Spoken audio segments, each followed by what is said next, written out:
Hello everyone, welcome to the free legal series by judicial dream. तो जैसे कि इस लीगल सीरीज़ में हम इंडियन कॉन्ट्रैक्ट एक्ट 1872 डिस्कस कर रहे हैं। आज हमारा 5th लेक्चर है। लास्ट वाले लेक्चर में हमने ऑफ़र और टाइप्स ऑफ ऑफर्स डिस्कस किए थे।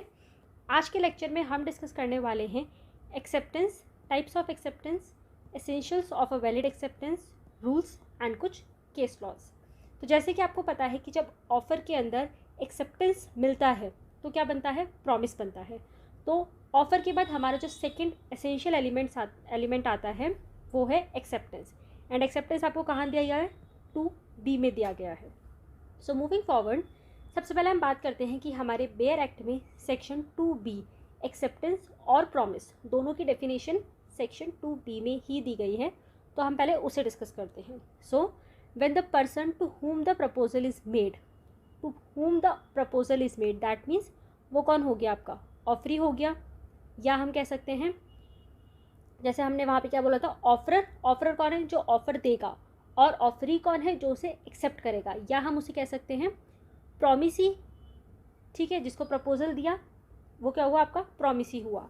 सो when the person to whom the proposal is made signifies his assent. अगर आपको याद हो तो लास्ट वाले लेक्चर में जब हमने बात करी थी ऑफ़र की, तो हमारा इंटेंशन क्या है ऑफ़र देने का, सामने वाली पार्टी का असेंट लेना हमारा इंटेंशन है। So when the person to whom the proposal is made signifies his assent thereto, the proposal is said to be accepted. इस पोर्शन तक हमारे पास एक्सेप्टेंस की डेफिनेशन दी गई है। इसके बाद क्या बताया है, a proposal when accepted becomes a promise.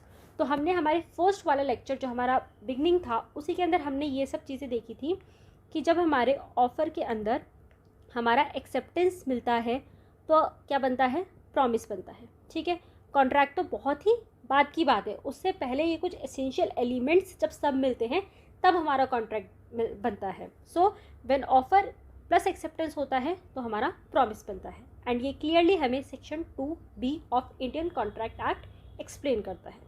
सो ये था हमारा डेफिनेशन पोर्शन। अब हम आगे बात करते हैं, ये एक एग्जाम्पल है। तो जैसे कि क्या है, जो सर एंसन है उन्होंने क्या बोला था, ये बहुत ही इंपॉर्टेंट स्टेटमेंट आप बोल सकते हैं, that acceptance to an offer is what a lighted matchstick to a train of gunpowder. इसका मतलब क्या होता है कि सपोज मैंने आपको ऑफ़र दिया, जब तक वो ऑफ़र एक्सेप्ट नहीं होता तब तक तो मैं उसे विड्रॉ कर सकती हूँ, लेकिन जैसे ही वो ऑफ़र क्या हो जाता है, एक्सेप्टेड हो जाता है, उसके बाद रिवोकेशन उसका पॉसिबल नहीं है। सो ये स्टेटमेंट यही बताता है।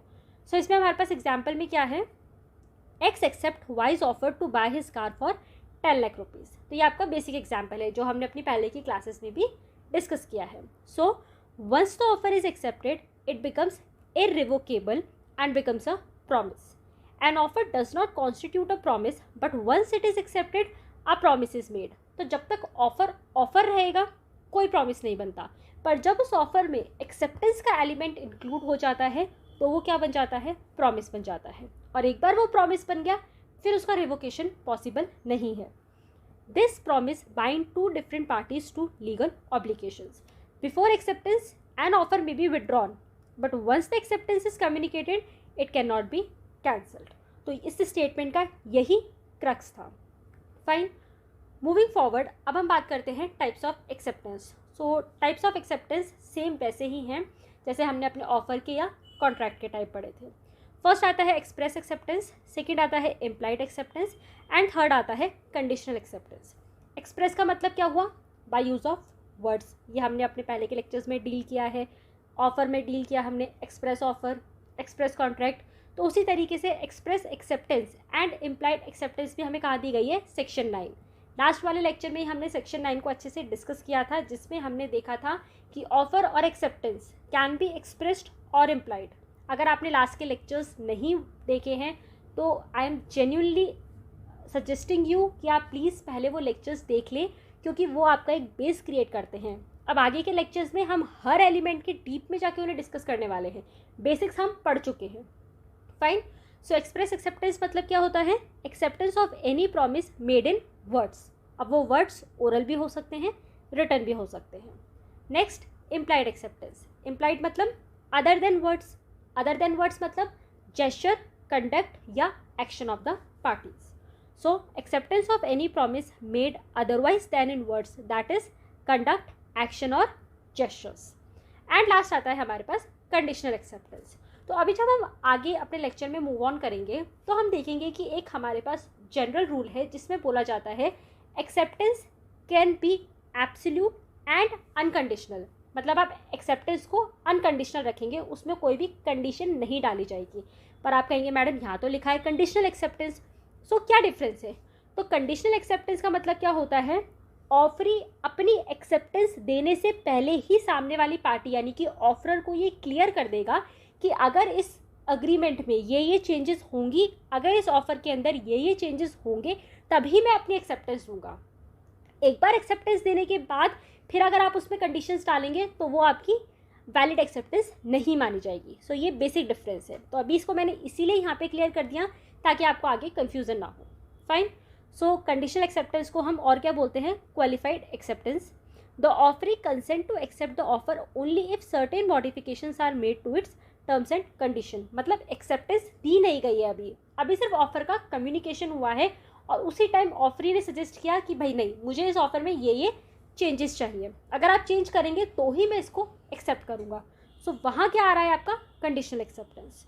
तो हमारे पास टाइप्स हुए express, implied and conditional. Moving forward, अब हम बात करते हैं essentials of a valid acceptance की। कब हम कहेंगे कि एक एक्सेप्टेंस वैलिड है? ठीक है, उसके लिए हमारे विद इन द एक्ट हमें 2 सेक्शन दिए गए हैं। पहला है सेक्शन नंबर 7 जो क्या बोलता है? Acceptance must B absolute. अभी हमने लास्ट वाली स्लाइड में क्या डिस्कस किया था कि एब्सोल्यूट क्या होनी चाहिए, एक्सेप्टेंस क्या होनी चाहिए? Absolute and unconditional. और सेक्शन 8 क्या बताता है? एक्सेप्टेंस कैसे हो सकता है? ईदर बाय परफॉर्मिंग कंडीशंस या रिसीविंग कंसिडरेशन। रिसीविंग कंडीशन मतलब जब हम रेसिप्रोकल प्रोमिसेस डील करेंगे, मतलब मैंने आपको बोला कि मैं आपके लिए ये करूँगी, आपने इन रिटर्न बोला ठीक है मैम हम आपके लिए ये करेंगे, तो ये क्या हुआ? रेसिप्रोकल प्रोमिसेस जो एक दूसरे के लिए क्या फॉर्म करते हैं? कंसिडरेशन फॉर्म करते हैं। सो ईदर एक है रिसीविंग कंसिडरेशन और दूसरा तरीका क्या है एक्सेप्टेंस का? Performing condition. अब सपोज मैंने आपको बोला कि ठीक है मैं आपको अपने ये बेयर एक्ट सेल करना चाहती हूँ, मैंने क्या बोला कि आप ये बेयर एक्ट अगर परचेज करना चाहते हैं तो इससे रिलेटेड ABC कंडीशन आपको फुलफिल करनी है। तो अगर आपने वो कंडीशन ABC कंडीशन जो है अगर वो आपने फुलफिल कर दी तो वहाँ क्या माना जाएगा कि आपकी एक्सेप्टेंस हो गई है। ज़रूरी नहीं है कि आप वो एक्सेप्टेंस मुझे कम्युनिकेट करें, by performance of that condition वो अपने आप में ही एक्सेप्टेंस मानी जाएगी। सो सेक्शन 7 एंड सेक्शन 8 ये आपके 2 सेक्शंस हैं जो कि एक वैलिड एक्सेप्टेंस के लिए क्या असेंशियल एलिमेंट्स हैं वो बताते हैं। नाउ मूविंग फॉरवर्ड, अब हम बात करते हैं कुछ रूल्स की। ये रूल्स क्या है? बेसिकली आपके जो जुडिशियल प्रेसिडेंट्स हैं या नॉर्मल कोर्ट्स के अंदर जो चीज़ें डिराइव की गई हैं उन्हें हम बोलते हैं कि वो रूल्स हैं। सो ये बहुत ही इंपॉर्टेंट रूल्स हैं, हम एक एक को डिस्कस करते हैं। इनसे रिलेटेड जो भी इनके केस लॉज हैं वो हम आगे डिस्कस करेंगे। सो फर्स्ट क्या है? Acceptance can only be given to whom the offer was made. Acceptance सिर्फ वही दे सकता है जिसको ऑफर दिया गया है, यानी कि अगर ए पर्सन ने बी को ऑफर दिया है तो एक्सेप्टेंस सिर्फ बी के द्वारा ही दी जा सकती है और किसी थर्ड पार्टी के थ्रू नहीं दी जा सकती है। ठीक है, next it has to be absolute and unqualified. अभी हमने अपनी प्रीवियस स्लाइड्स में यही डिस्कस किया था। Third, acceptance must be communicated. अब वो कम्युनिकेशन हो सकता है कि कोई प्रिस्क्राइब्ड कंडीशन है उसको आपने फुलफिल कर दी तो वहाँ पर कम्युनिकेशन ऑफ एक्सेप्टेंस पूरा माना जाता है। इसी के साथ it must be made in the prescribed form and in prescribed time. अब प्रिस्क्राइब मोड का मतलब क्या होता है? मैंने आपको बोला कि मैं आपको अपने बेयर एक्ट सेल करूँगी, इसकी कंफर्मेशन आप मुझे थ्रू ईमेल दे देना, अगर आप एक्सेप्ट करो तो। आपने मुझे ईमेल ना देके आपने कैसे दिया? व्हाट्सएप पे दे दिया। तो ये क्या था? अगर ऑफरी ने आपको प्रिस्क्राइब मोड बता दिया है तो आपको उसी मोड में एक्सेप्टेंस देना है, और अगर ऑफरर ने अगर आपको कोई प्रिस्क्राइब मोड नहीं बताया है तो जो भी रीजनेबल मोड होगा उसमें एक्सेप्टेंस दी जा सकती है। फाइन। इसी तरीके से प्रिस्क्राइब टाइम, अगर मैंने आपको बोला कि कल मॉर्निंग 10 AM तक आप मुझे अपनी एक्सेप्टेंस दे देना, अगर आपने मुझे कितने बजे दी? रात को 10 बजे दी, तो it is not in prescribe time. So वहाँ पर एक्सेप्टेंस वैलिड नहीं मानी जाएगी। और सेम उसी तरीके से अगर प्रिस्क्राइब टाइम नहीं है तो जो भी आपका ड्यूरिंग रीजनेबल टाइम होगा उसके अंदर एक्सेप्टेंस दी जा सकती है। Next, silence is not acceptance. ठीक है, silence does not amount to acceptance. इससे रिलेटेड हम अभी एक केस लॉ भी डिस्कस करेंगे। Then no acceptance prior to the offer. पहला हमारे पास प्री रिक्विजिट क्या था, ऑफर। हम ऑफर ही इसलिए दे रहे हैं ताकि हम सामने से एक्सेप्टेंस रिसीव कर सके। अगर आप ऑफर से पहले ही एक्सेप्टेंस दे रहे हैं तो वो वैलिड एक्सेप्टेंस नहीं मानी जाएगी। पहले होगा ऑफर का कम्युनिकेशन, उसके बाद सामने वाली पार्टी अपनी एक्सेप्टेंस देगी। Fine. Then acceptance by the offering और द ऑथोराइज्ड एजेंट। तो एक्सेप्टेंस कौन दे सकता है, या तो ऑफरी देगा या उसके बिहाफ पर कोई भी उसका ऑथोराइज्ड एजेंट देगा, बट कोई थर्ड पार्टी जो कि पार्टी नहीं है टू द कॉन्ट्रैक्ट वो एक्सेप्टेंस नहीं दे सकती। फाइन। मूविंग फॉरवर्ड, अब हम कुछ केस लॉज डिस्कस करते हैं। अब जैसे कि मैंने आपको लास्ट वाले लेक्चर में भी बताया था, इंडियन कॉन्ट्रैक्ट एक्ट 1872 का लॉ है, that is it is basically an English time का लॉ है। इसीलिए यहाँ पर जो भी आपके पास लीडिंग केस लॉज हैं वो इंग्लिश केस लॉज है। फाइन। सो एग्जाम्स में आपको बहुत ज़्यादा फैक्ट्स नहीं लिखने होते, बट एक बेसिक आइडिया होनी चाहिए ताकि आप उस केस लॉ को समझ पाए। बट हाँ, उसकी रूलिंग कोर्ट ने क्या हेल्ड किया है दैट इज़ वेरी इंपॉर्टेंट। सो हर एक एलिमेंट जो भी अभी अपन ने रूल डिस्कस किया उससे जो उसका रेलिवेंट केस लॉ है वो मैंने आपको यहाँ पे एक्सप्लेन किया है in the form of the table, ताकि आपको एक बर्ड व्यू मिल जाए। Fine. So starting with the case laws, सबसे पहले हमने एक रूल पढ़ा था कि एक्सेप्टेंस कैसे होनी चाहिए, एब्सोल्यूट एंड अनक्वालिफाइड। तो इससे कौन सा केस डील करता है, that is Trollope and Colls limited versus atomic power construction limited 1963। अगर आपको ईयर नहीं भी ध्यान रहे तो इतना फ़र्क नहीं पड़ेगा, बट हाँ लीडिंग केस किस चीज़ से रिलेटेड है वो अच्छे से ध्यान होना चाहिए। ठीक है। सो अब इसके फैक्ट्स क्या थे। During atomic power construction the parties agreed to form a contract based on the points they had agreed upon. However they continued to negotiate on the points they disagreed. The question arose whether such contract is valid. अब कुछ atomic power का construction हो रहा था, उसमें क्या था, parties ने एक कॉन्ट्रैक्ट बनाया, कुछ टर्म्स एंड कंडीशंस पे उन्होंने अग्री किया, कुछ टर्म्स एंड कंडीशंस पे उन्होंने अग्री नहीं किया, और जिस पे वो कंटिन्यूसली क्या कर रहे थे, नेगोशिएशन कर रहे थे। तो अब क्वेश्चन क्या अराइज होता है कि क्या ऐसा कॉन्ट्रैक्ट एक वैलिड कॉन्ट्रैक्ट माना जा सकता है। तो इसमें हमारे कोर्ट ने क्या हेल्ड किया, court ruled that since the parties had not mutually agreed on all the contract clauses, it could create future problem. Therefore, it was not considered a valid contract. तो अभी क्या है, दोनों पार्टी सेम थिंग पर same sense में agree करनी चाहिए, पर यहाँ पे तो अभी म्यूचुअल उनका नेगोशिएशन ही चल रहा है, इसलिए कोर्ट ने इसमें बोला कि it is not a valid contract. Second आता है हमारे पास एक्सेप्टेंस मस्ट बी कम्युनिकेटेड। इसे कौन सा केस डील करता है, Brogden versus metropolitan RLY company 1877। इसमें क्या था, इसके फैक्ट्स क्या थे, Brogden and metropolitan RLY company had been doing business informally without a formal contract. तो ये दोनों पार्टीज क्या कर रही थी, अभी तक बिना किसी फॉर्मल कॉन्ट्रैक्ट के बिजनेस कर रही थी। लेटर द डिफेंडेंट कौन है, MRC created a formal contract. अब MRC जो कंपनी थी उसने क्या किया, एक फॉर्मल कॉन्ट्रैक्ट क्रिएट किया।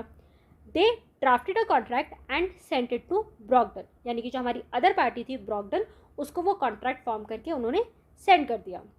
ब्रॉगडन change the contract and return it but did not explicitly communicated the acceptance. उन्होंने उस कॉन्ट्रैक्ट में चेंजेस कर दिए और वापस कर दिए, बट यहाँ पर एक्सप्लिसिटली एक्सप्रेस कम्युनिकेशन नहीं किया उन्होंने एक्सेप्टेंस का। Nevertheless both parties continued their business as usual. तो उसके बाद भी क्या था, उनका जैसे business normal course of business हो रहा था वैसे ही कंटिन्यू होता गया। So when a dispute arise the validity of the contract was question. अब जब डिस्प्यूट हुआ तो अब क्वेश्चन क्या आया कि क्या जो वो कॉन्ट्रैक्ट बना था वो वैलिड था या नहीं, क्योंकि वहाँ पर एक्सप्रेस एक्सेप्टेंस तो थी नहीं। तो यहाँ पर क्या कोर्ट ने बोला, the court ruled that there was a valid contract between the parties. Contract में क्या था, वैलिड कॉन्ट्रैक्ट माना। क्यों, even though the acceptance was not communicated but the defendant's conduct indicated acceptance। जब उन्होंने वो टर्म एंड कंडीशन चेंज करके वापस रिटर्न कर दिया, उसके बाद इसमें क्या लिखा था, कॉन्ट्रैक्ट एज यूजुअल चल रहा था। तो यहाँ पर क्या हुआ, आपके कंडक्ट के थ्रू आपने एक्सेप्टेंस दे दी। हमने पढ़ा था सेक्शन 8 में क्या था कि आप कंडीशंस के साथ भी कंप्लाई करके अगर एक्सेप्टेंस देते हैं तो वो वैलिड एक्सेप्टेंस है। तो सिमिलरली यहाँ पर भी क्या हुआ, कोल वॉज डिलीवर्ड और पेमेंट भी वैसे ही हो रहा था जैसे उनकी टर्म्स एंड कंडीशंस थी, तो बिजनेस तो वैसे ही चल रहा था। इसलिए यह माना गया कि कंप्लेनेंट के कंडक्ट से ही शो हो गया कि वहाँ उनकी वैलिड एक्सेप्टेंस थी। सो ये शो करता है, इसलिए यहाँ पर क्या हेल्ड किया गया, contract was considered valid and both the parties are binding to the contract. Fine.